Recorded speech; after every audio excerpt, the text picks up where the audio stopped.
Hey there, how are you doing this evening? I am Trish Causey, and welcome to Sacred Sex with Trish. I am here to answer your questions about sacred sexuality. And while I do have a topic for this evening, you are more than welcome to ask any question you would like in the chat room, which is open. Now, of course, you're seeing this across the live streams of over Wellness Talk Radio's Facebook page and the YouTube channel. So, however you're watching this, please let me know. That way, we know to give you special high fives over there on whichever platform you are watching this live. And of course, you can watch this and all the other shows that I do on replay on my YouTube channel just a few days later. If you don't know anything about me, my name is Trish Causey, and I am a sacred sex shaman. I am a tantrika. I am a healer. I am a healer because I am a survivor. And one of the things that I love most is to talk about sex and orgasm from a very positive and happy, joyous place. And hopefully, if you are on your road to healing, I hope that I am able to help you as well. Because, especially with this topic tonight, the heart-genitals connection, our sexual experiences affect us greatly. And our cultural and societal experiences affect our sexuality, and whether we like sex, whether we have sex, religion. Ugh, don't have much good to say about that, so I won't. But the heart genitals connection is actually quite intense and quite unique. So again, I see some people are watching. Hi, how are you doing? Go ahead and please leave any question in the chat that you would like to have answered by me, and I would love to answer your questions. So, a little bit about the heart genitals connection. Now, most people are familiar with the chakra system. That's the 6 chakras up the central line, and then you have the crown, which is not a chakra; it's a lotus. It's an ever unfolding lotus of an infinite number of petals. Although the text will sometimes say 1,000, but in the scriptures, that's just a euphemism or a synonym for infinite. Okay. So in the tantric tradition, they say that you have 72,000 chakras, and that's 36,000 on this side and 36,000 on this side. And that's because 72 and 36 both reduce to 9, and 9 is very important in tantric numerology. Just in general, the number 9 means advanced spirituality and spiritual advancement. And so, hey, Patricia, how are you doing? That name's very familiar. And hugs back to you.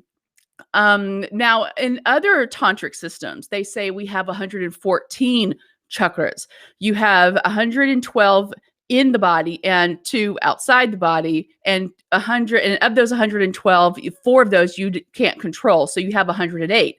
Now, you'll notice 108, a very important number, especially in Buddhism and other Eastern spiritual paths and numerological systems. 108, of course, also reduces down to 9.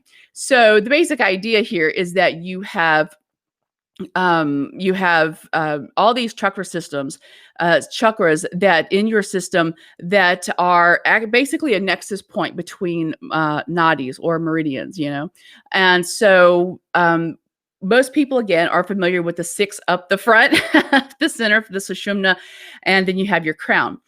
But there is a separate energetic connection between the genitals and the heart, and it bypasses the other chakras.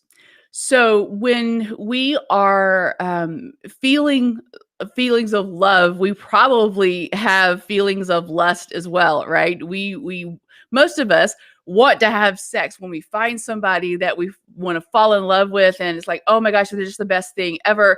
And sex is usually the next thing on your mind. And likewise, if you have sex with someone and you accidentally say "I love you," it's because the heart was triggered in a good way.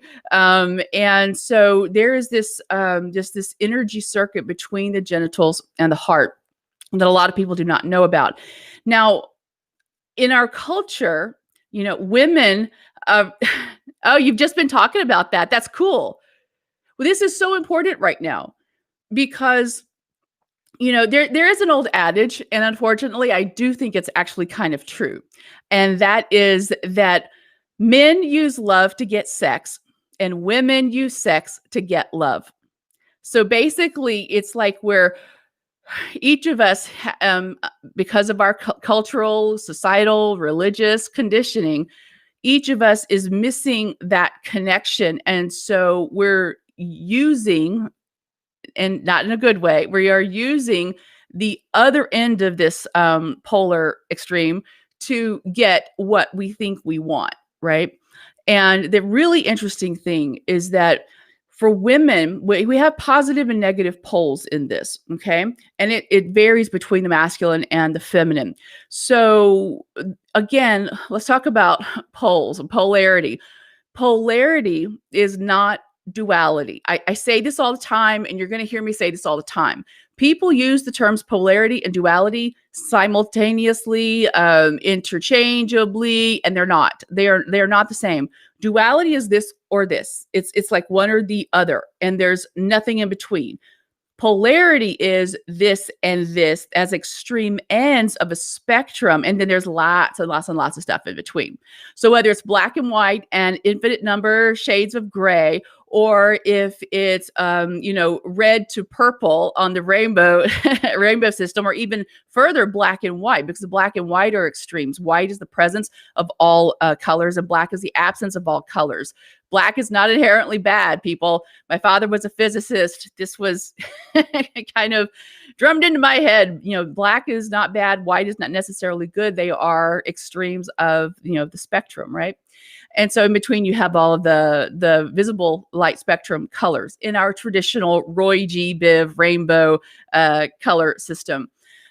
So one system of the one end of the spectrum of the other is not bad. It's not inherently good or bad, right?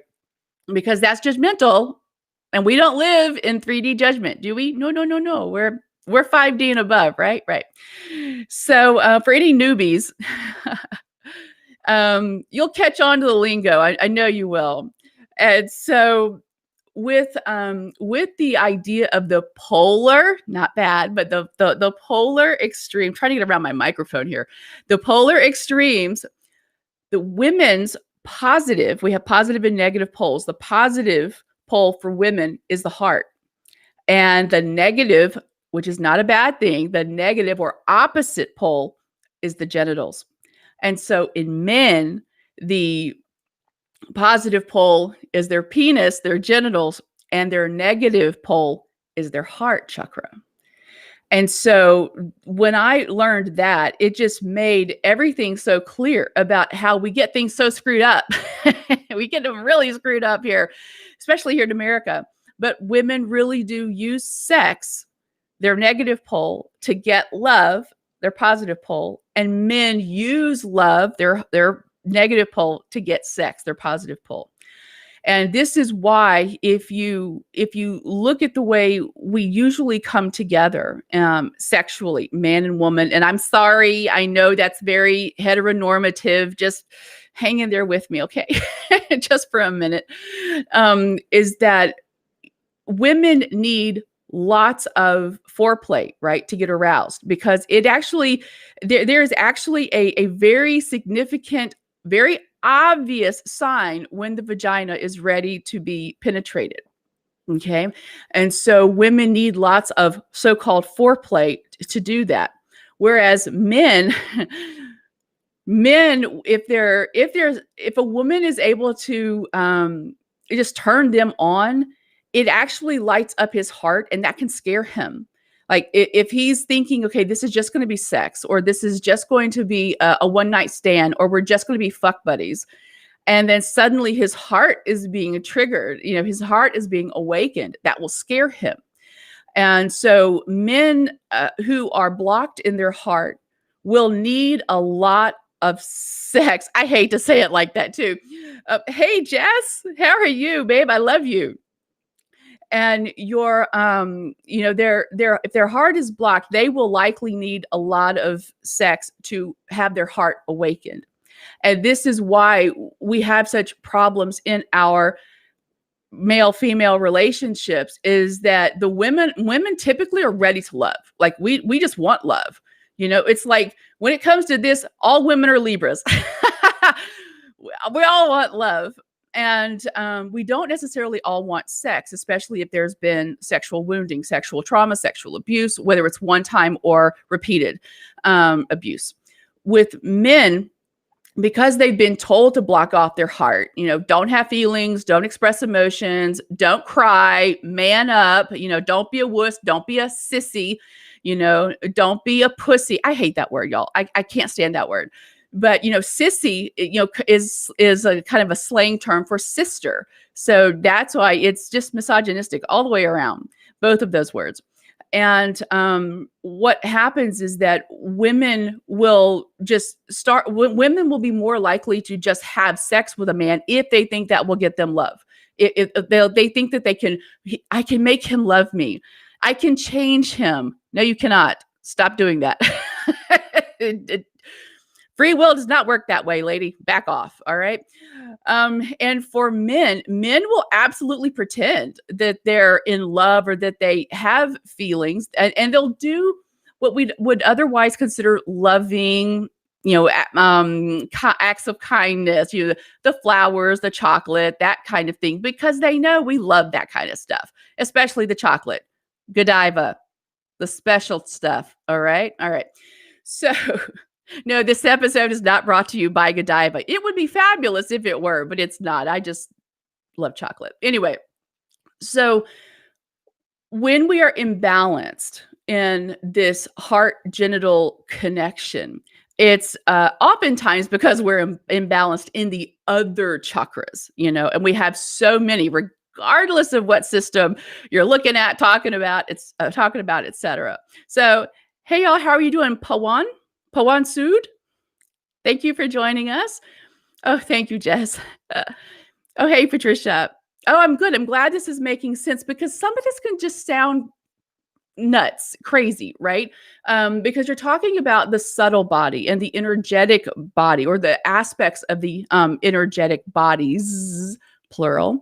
And so when we are coming together, this is why, a man, what he wants most from you usually is for you to, and he will not say it this way. These are Trish words. Okay. Just understand that he will want you to love all over his penis, because that literally is his manhood. It's called his manhood, right?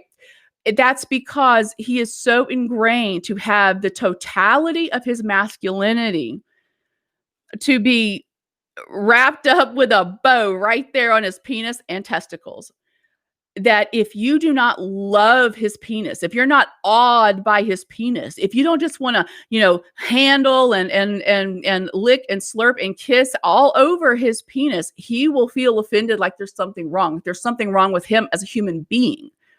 Okay. And so that's why they tend to want you to go there first, because they want that instant gratification, that instant, dare I say, ego gratification. And it's not ego in a bad way. It's just that they really need that positive reinforcement, right? Because that's their positive pull, right?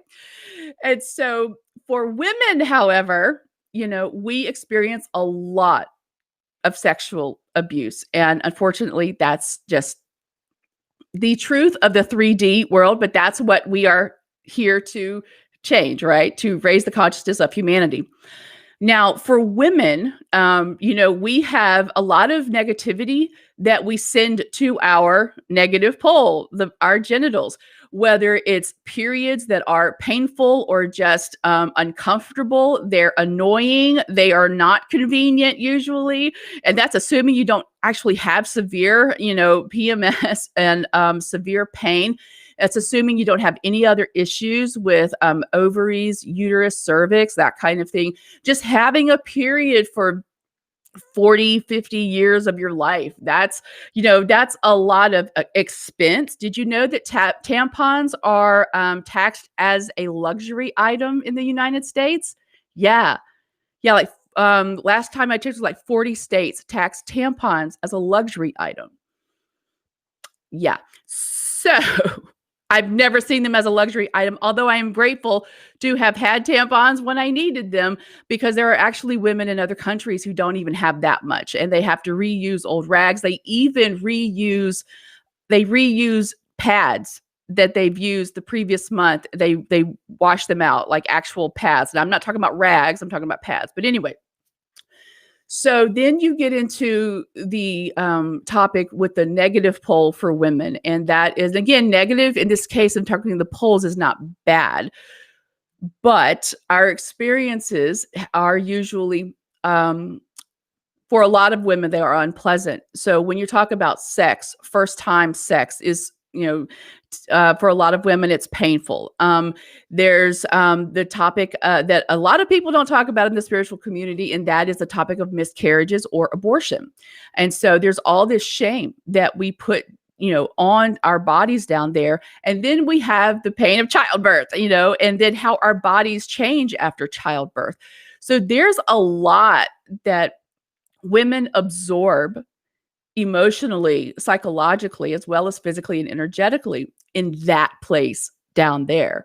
And this is why in my awesome program, Awakening Energy and Sound Orgasm Meditation, you don't have to, but I highly recommend you get in there, get your fingers inside you, play down there, and really love on that part of your body, so that from your perspective, it's not a negative pole in any sense of the word, but it's actually a beautiful, wonderful, amazing part of your physical body and a part of your life. And in fact, the word yoni means source. It means the origin of source. It is the source of origin. It's just absolutely amazing that the tantric system, that they had such wisdom about women's bodies and of course goddesses. And I won't go too much into that. But wow, 3 daughters. Nope, not me, honey. I mean, I do hope to have a child with my divine masculine at some point. I have seen actually 2 children with him in many dreams, but I do know they are past life children as well. So I'm hoping to have at least one in this lifetime, because I'm 48. I don't know how much I don't know how much longer I'm gonna hold on. But Irish women have been historically documented to have children up to the age of 61. So who knows? It could happen. 2 more. Who knows? So, again, feel free to ask your questions here in the chat. I love how chatty y'all are. That's great. That's wonderful. And so, with the woundings that a lot of women experience, this is why they're disconnected from their genitals, and this is why some women they actually will have the fuck buddy sex or the one night stands. They'll have the physical pleasure. They'll have the physical experience, but then it's like, don't kiss me. Just don't kiss me. Don't do that. I'll go down on you, but don't kiss me, because the kissing is a level of intimacy and a level of closeness, right? Because in order to kiss, right, he has to come into her heart, into her breast, her positive pole, right? And so if a man really wants to show a woman that he cares, if he really has those kinds of feelings for her, he will start with her heart. And a lot of women like breast stimulation, and then a lot of women don't, and you just have to ask the woman. But this is where you start, guys. If you're going to start with a one, you got to start up here. And I mean, I love breast stimulation now. But I didn't always, mainly because of how I have been treated because of my breast by men most of my life, since I was 10 years old. And I now love breast stimulation. I can have nipple-gasms for hours. It's really beautiful and a wonderful experience. But not all women are ready, and not all women can stand it because it's so sensitive, if they're super sensitive. But the trick here is to understand the anatomy. You see, the nipples, female nipples, are directly wired to the clit. Okay, the nerves come off the spinal column, they come around to the nipple, and then they go down the front of the body, down toward during the rectus abdominis, down. So this means that if women who have breast implants, women who have breast reduction, certainly, or mastectomy, those nerves are removed. And so some women who have those kinds of breast surgeries or breast alterings, they will experience changes in their sexual function or their sexual arousal, at least, because they're not getting that extra stimulation from up here. That this, if you want to stimulate the clit so the woman orgasms easily during sex, this is where you start. Well, start here first, okay, guys? And kissing, if she'll let you, I hope so. But definitely loving gently on the breast. They're very, very sensitive and very tender. This is why, if you saw my show last week where I was talking about porn and porn, vibrators, and other addictions, check that out if you haven't seen that yet. And I talked about how the mainstream porn is just more and more and more violent, that it's no longer just two people having sex, that it's about getting clickbait, click-throughs, ad revenue. And so they'll put more and more taboo, more violent stuff because it's like, oh, what is that? And they click through, and you'll see women where their breasts are being squeezed abnormally hard. Their breasts are being punched. They're being slapped in the face. I mean, none of that is loving. None of that is actually caring for another human being. Certainly not a partner or a partner that you've got your penis inside of. What the heck are you doing? It just boggles the mind. But with women, you start here and start with the positive pole. That is the heart chakra. That is the breast. If she says yes, of course, everything is consenting adults. I forgot to say that at the top. I meant to say that. For me, that's just like a given. But again, I should not make assumptions. I'm so sorry. We're assuming everything is consensual, but this is why you need communication along the way as well. Even once you start the sensual, sexual process, the arousal process, communication. Just because she said, yes, you can do something, doesn't mean that she wants that the whole time or that you can keep doing that the whole time. Now, one of the things about the breast is that, and I don't mean to turn this into the breast show. I'm just well-versed. You know what I'm saying? All right. But with the breast is that the breast will actually increase in size up to 25% during the sexual arousal process. And so with that, they actually can take a little bit stronger, loving. I don't want to say handling. They could take a little bit stronger loving on them. But again, this is a communication issue. And if you do it right and you get up here to the positive pole, you start up here, then you can have the sex, right? You can have the sex. You'll be able to, whether it's oral sex, hand sex, toys, whatever, she will let you in. And then where you start here physically to get this physically, right? And then you will earn her love. You will have her love emotionally. And the same thing with men. You start with their penis because you're getting that physically. Then you will eventually you'll get their heart because that's their neck. It's like the positive pole is the easy pole to get, or easier to play with and get some time with. And it's the negative pole that's the one that takes a little work. And so for women, yeah, honey, absolutely. Make him work for it. Make him work for it. You need that time. You need that stimulation in order to be fully sexually aroused, to accept a toy, a finger, a penis. Here's a quick tip. I think I said this last time. Guys, or lesbians, but I'm sure you know better anyway. Guys, is that if you are, starting to have actual penetration, you want to put your penis in the vagina, and if you have to take your fingers and move her lips out of the way, she is not fully ready for sex. The vagina, okay, we're going to pretend this is the vagina, right? This is the opening. This would be the vulva, but the vaginal opening. When the vagina is really ready, it's wide open. Like you can look inside the vagina. You can see the circular rings that go around uh, the vagina, because the vagina is Latin for sheath, and so it has muscles that go this way and muscles that go this way. And when the vagina is really ready, the opening is wide open. You can see inside, and the labia are like fanned out. It's like it's like that big number in Chicago, right? It's like the fanned out. The labia are like, come on in, honey. We are ready to grab on. Okay. But you, oh, Jess says, heck yes. Yeah. Jess is a midwife doula, and she's amazing. So she's been there. She's been down there with her baseball mitt, right? She's been ready to catch the babies as they come out. She's well versed. It's so beautiful. We need to do a show, Jess. I'd love to have you on so we can talk about the vagina.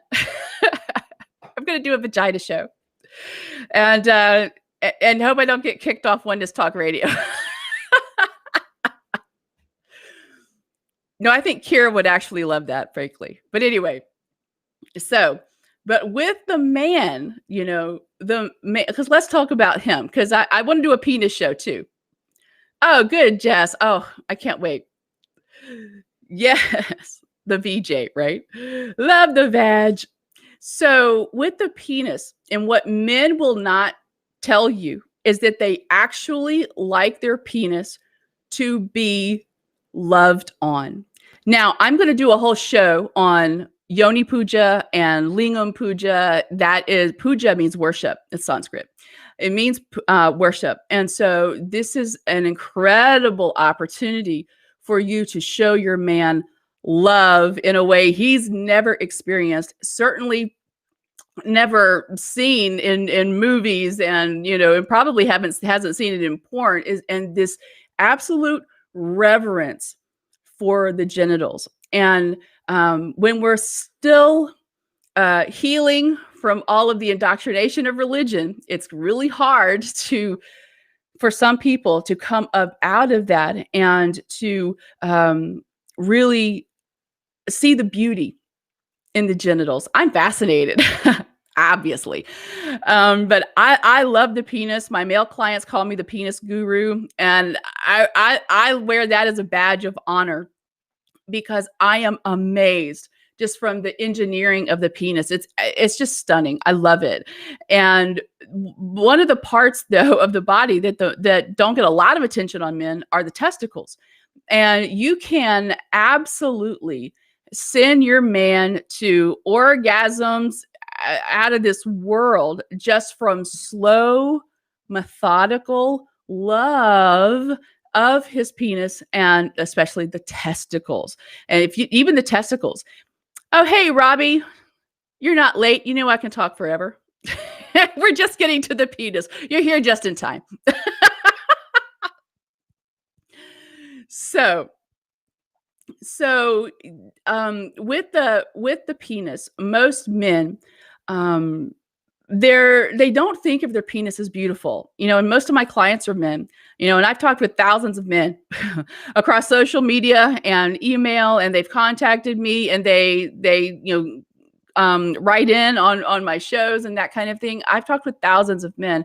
Men are not accustomed to loving their own genitals, much less having a woman love their genitals as well. Again, I'm sorry, that's heteronormative. Most men tend to, when they're gay, they tend to like the penis.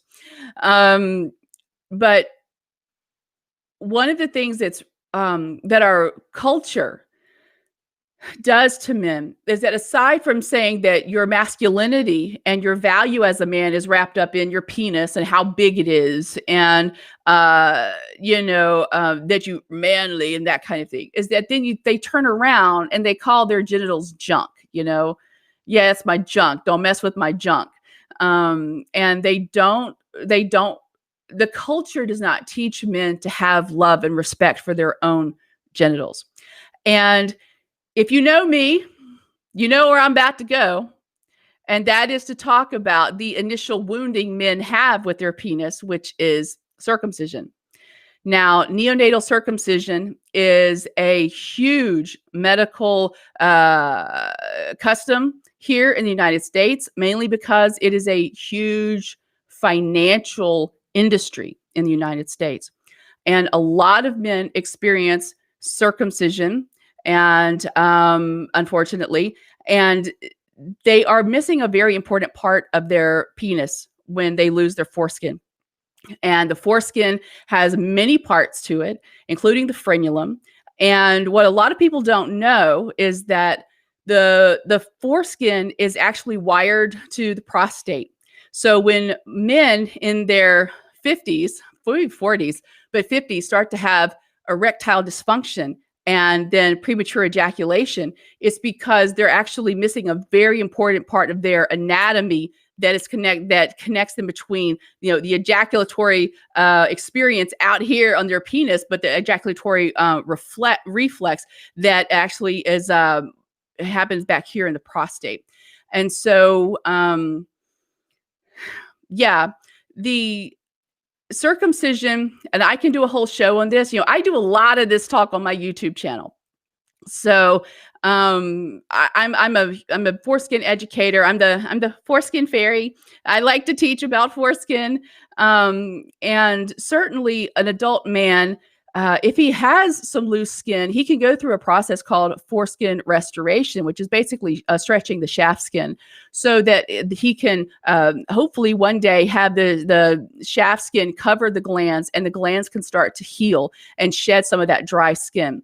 Which is called keratinized skin, and that can have about 10 to 12 layers of this keratinized skin, because it's the glands is an internal organ, and it's trying to protect itself from underwear, sheets, clothes, air, and so I won't go too much longer into this. I can and do talk about this for hours on my YouTube channel, which is youtube.com/Trish Causey official.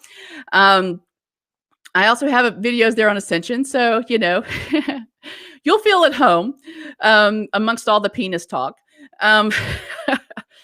But for men in America, their first disassociation from their genitals usually happens due to circumcision. And so then they're raised in a culture that values their masculinity based on their penis, but they've already experienced a type of emasculation through the circumcision.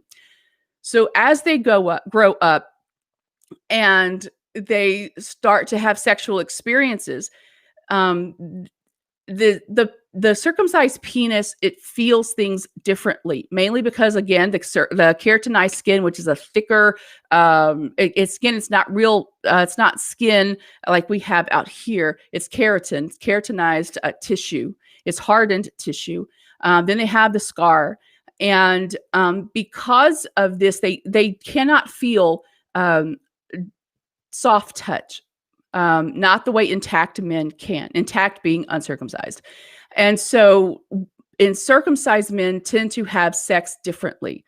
They move differently during sex. They withdraw farther out. They have very little contact of their pubic bone, like their pubic bone to the clit. They have very little contact. This is why, in my opinion, so many women do not orgasm during sex in the United States. The statistics are 77% of men in the U.S. are circumcised, and clinical studies show 75% of women in the U.S. have never climaxed during penetrative sex without direct clitoral stimulation. And it is that's, in my opinion, is due to circumcision. But anyway, my point is that the hardened skin of the penis, the hardened mentality toward men's genitals has a lot of men in the United States. I won't label any other country in this, but a lot of men in the United States are disassociated from their genitals. So this is why they want the quick sex. They want the fuck buddy scenarios, is because they have not been taught how to have a loving relationship with their penis.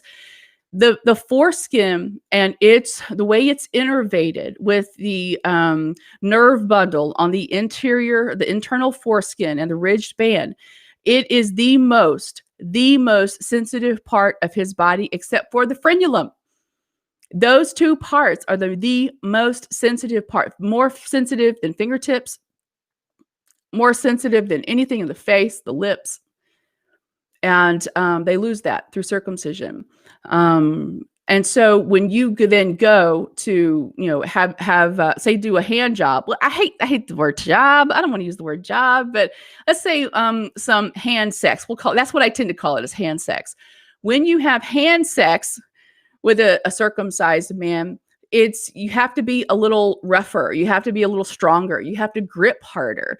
And even that so they become used to that, especially in their own, masturbation practice, is that they need a little bit stronger, tighter grip and that kind of way of handling that. I don't want to seem mean. I don't want to be rude, but yes. Yes, Patricia, I agree. And Jess, yes, I agree. Very common, unfortunately, yes. And cruel. I agree with both of you. Y'all are up on this. Thank you so much. And Robbie, I don't want to out you, Robbie. But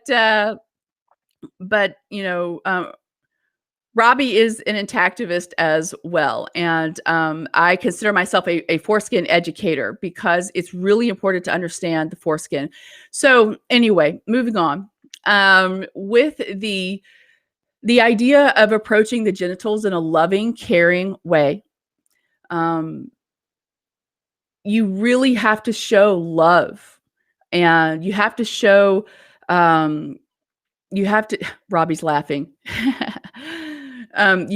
To show love and respect for the genitals. And so that's going to mean doing slowly. It's going to mean moving your hand more slowly. It's going to mean learning what he responds to. And if he's intact, most intact men find oral sex to be too strong. Like even the lightest bit of lips or tongue, and they're jumping off the bed because it's so sensitive, the glands and the foreskin. And so it's just a little bit different. So an attacked man may not want a whole lot of hand or they love foreplay. Intact men love foreplay. And that's another thing that I've noticed, that circumcised men don't like the foreplay as much. They just want to go ahead and get onto the sex. And I think that's why. I think that that's because they don't have the nerve endings. They don't have the neurology anymore to. Oh, somebody's talking about that. Yes, it can be too strong. They don't have the neurology to feel the fine touch. So they need that deep touch. And the glands itself, and whether it's the clit gland, the glans clitoris, or the glans penis, those are pressure sensitive glands in pressure sensitive nerves in the glands. And I'm trying to read y'all's comments because now y'all are having a conversation way over here on the side. I want to read it. Okay, let me see. No, the Jewish groups tend to circ still. And, of course, the Reformed Jewish adherents tend not to circ. In America, a lot of men have been cut and they have lost about 36,000 nerves. Easy. Yeah, easy. It's estimated there are about 20,000 nerves on the internal foreskin. And then you have more nerves in the frenulum. The frenulum, a couple flicks of the tongue, and I swear he is jumping off the bed. Ask me how I know. But anyway, so the Heart-Genitals Connection. There is lots of trauma in this culture. And so the communication must be paramount to know what they like, to know what your partner wants, and to understand that if there's trauma, you may need to be a little bit slow. If there's no trauma, woohoo, that's awesome.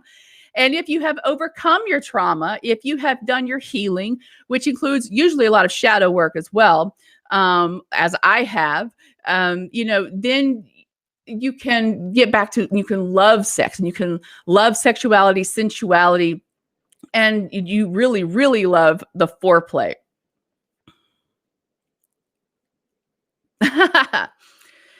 So I'm sorry, I'm reading in the chat. Yes. Robbie. So anyway, so the heart-genitals connection, when there are no blockages, mentally, emotionally, psychologically, physically, it is an incredible connection. It is, and it's funny when the negative pole gets triggered, because if you've ever had this experience where you've been with a guy, yeah, I'm gonna just call men out on this. You're with a guy, and after sex, and it was so beautiful and amazing and wonderful, and you're like, oh my God, he was fabulous, and we're going to sleep together, and he's the one, and suddenly he jumps up and grabs his clothes and leaves. I guarantee you, anytime a man jumps up and grabs his clothes and leaves after sex, it's because his heart was touched, and it scared him. And again, because men are not taught to show feelings or express themselves, or just to express any kind of emotion other than what they're told is masculine, because expressing emotions is considered feminine, right? The spirituality, and I'm thinking of the suit of cups and the tarot, that's about emotions and spirituality and your soul tribe and all that jazz. And so the heart of men is really where we need to do our work, but we can't do it directly in most men. We want patriarchy to go away. We have to get to men's hearts, and it's going to be men that bring about the fall of patriarchy. It's not going to be because women wore pink hats at a march that patriarchy comes down. It's going to take all of us together to do this, and it's going to come from men. It's going to come from men rewriting what is masculine, what we consider masculine. And what we consider masculine cannot come from the wounded feminine. And this is a whole other show.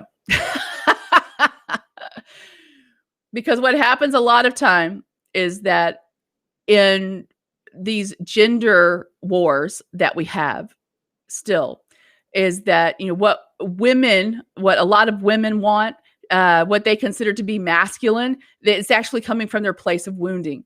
And so their idea of a masculine is actually another wounded feminine, but with a penis. And that's just not going to work. And your relationships aren't going to work, because you're going to have an imbalance in the energies. And just like when you have an imbalance in your heart and your genitals, and you don't have a clear connection, so this energy can flow directly between these two amazing parts of your physical and energetic etheric body, that we need to, thank you, Patricia. The tarot, yeah, I love the tarot. Not the Rider-Waite tarot. That's highly corrupted. And every deck derived from the Rider-Waite tarot is highly corrupted. It's another term would be hijacked. That's another show as well. But any questions about this topic? Because I'm just going to ramble. Yeah, that's what I'm just going to. I'm going to keep rambling. Because I love men. I love, love, love men. And I think men are so beautiful.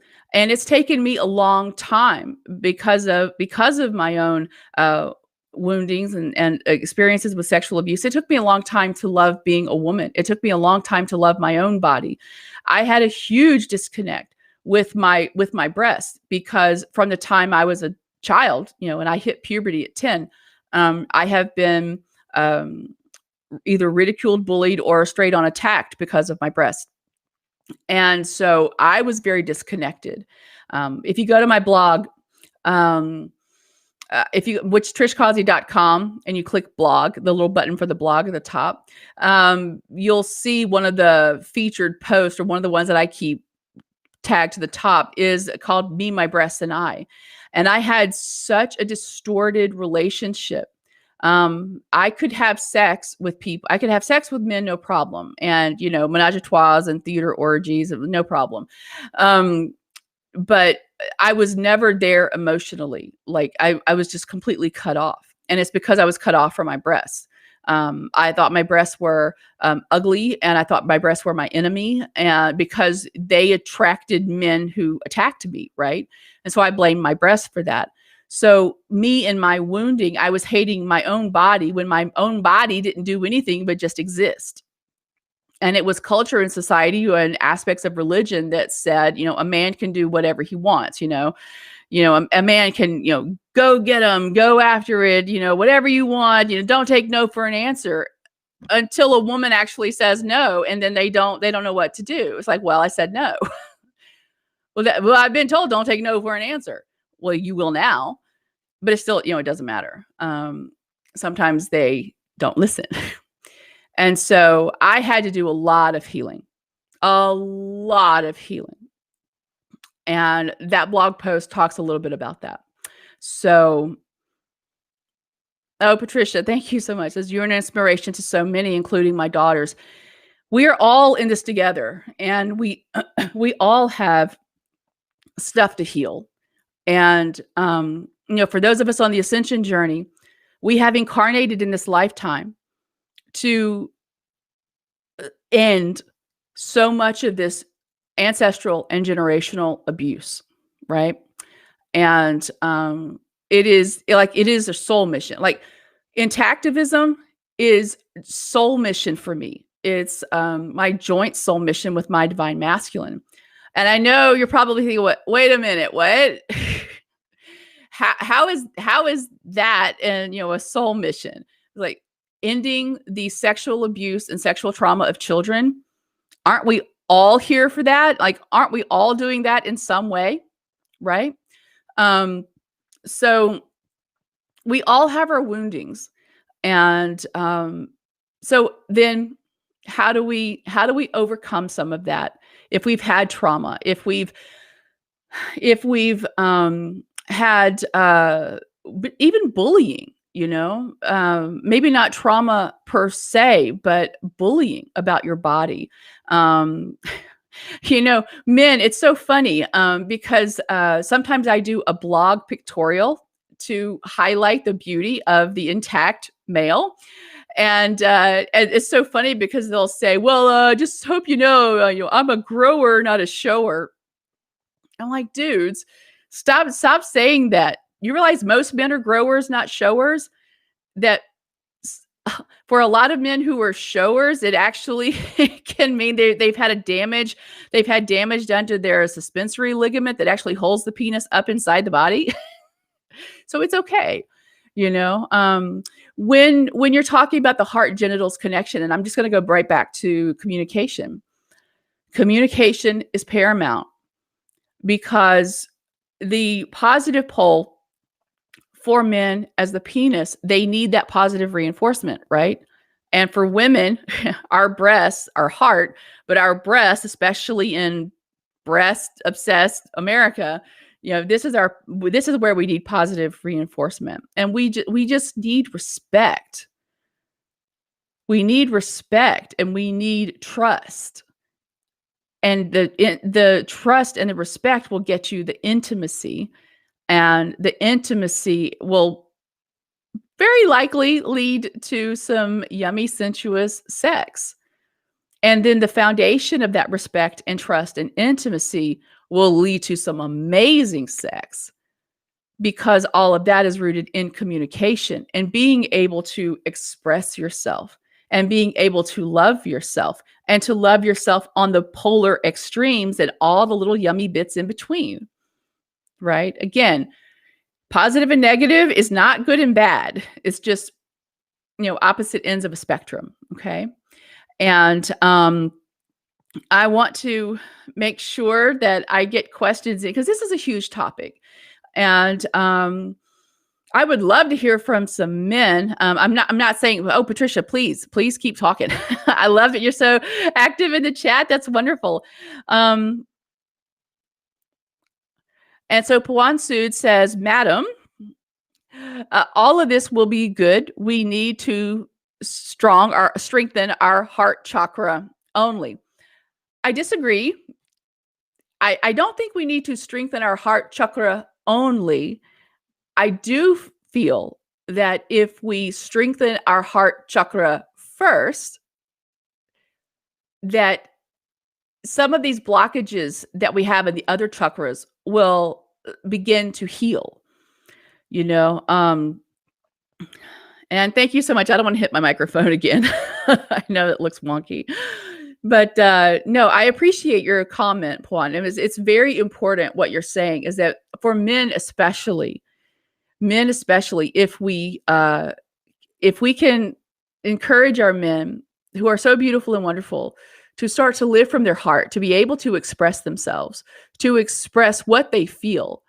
And I don't want to start a whole other topic on this, but men experience sexual assault too, where women are the perpetrator, and men should feel comfortable and safe in speaking about that as well. But one of the things that I would like to add about what you said about the heart chakra is that in the ascended chakra system, the heart is the root chakra. It's the new root chakra, right? And so when you are balanced through the old root, sacral, and solar plexus chakra, and you are feeling safe in your security and your life purpose, and you've released the pain from your pain body, the sacral chakra, you're feeling just totally in alignment with everything you want to create. And you know that your point of creation is absolutely in alignment with source and abundance and all things that are beautiful and wonderful. And then you're from the solar plexus, you're not living from ego anymore. You're able to make choices that are in alignment with all of this. And because all those three lower chakras there are then open and in alignment and unblocked, and then you can live from the heart. And then that's really what makes the heart. I'm not explaining this well. Then when you live from the heart, then the heart is now your new root chakra, and then everything just goes from there. And again, I go back and I liken it to the Eight of Cups, which typically is interpreted as abandoning a path. I don't like the word abandon. It has too many, negative connotations. There's that word again, negative. But if you live your life from the idea of expanding from the heart, you don't have to abandon anything, because the things that are not good for you and the things that are not right for you will fall away on their own. Like when you go on say you go out with your drinking buddies for, 5 years, 10 years, 20 years, and suddenly you stop drinking and you stop smoking. Suddenly you're not going to be around those people anymore. They will fall out of your life because now you're no longer fun. Right. Same thing when you clean up your diet, I still can't give up pizza. It's too difficult. But, and Patricia says, yeah, essentially we have an obligation to honor the whole. Bringing the whole, yeah. It's, if you can start to see your partner from the aspect of who they are as a whole being, not just a penis, not just a vagina, not just breast, that you see them as a whole beautiful person, an extension of source energy, and as you are, and you start to see the divine in them through your eyes, which now have the filter of the divine within yourself, which is one of the basics of Maituna, or the Hydros Gamos, this union, and you see the divine in your partner. It's the most beautiful experience. And I wish that for all of you. And oh my God, it's time to go. So we got to wrap this up, kids. So does anybody have any questions you'd like me to answer? I don't think anybody asked a question, but y'all were so great in the chat. That was amazing. I love that. I wanted to read it. That's why I I stalled a few times because I was busy reading. So do y'all have any quick questions?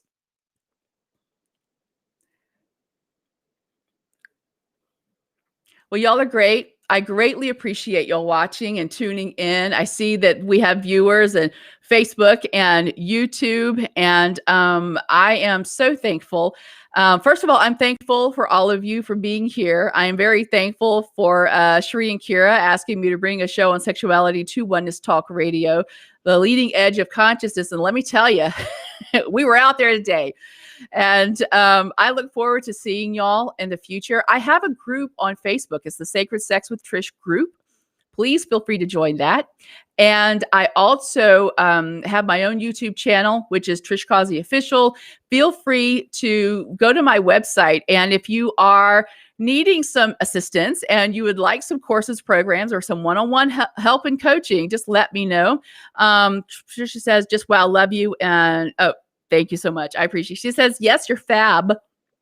Yes, I feel it, but I feel it because I'm here helping, because I can sit in my library and just think about all this stuff all day long. I do that a lot, actually. I do a lot of reading and a lot of study and a lot of introspection, and but that doesn't do the world any good. We all have gifts where we're all here to share and to teach in some way. And this is this is what I do. This is my passion. This is my soul mission. And so, Patricia says, love y'alls. Oh, are you from the South? Where are you from? We got to go, but I would love to know where you're from. But yeah, this has been great. And Jess, you're still here. Thank you, babe. I appreciate that. Thank you so much. I appreciate that. This is what I'm here to do. It's one of the reasons why I incarnated to be right here on Oneness Talk Radio and to share all of this with you. Thank you so much. Again, my name is Trish Causey, and you can find out more about me on my website, trishcausey.com, TRISHCAUSEY.com.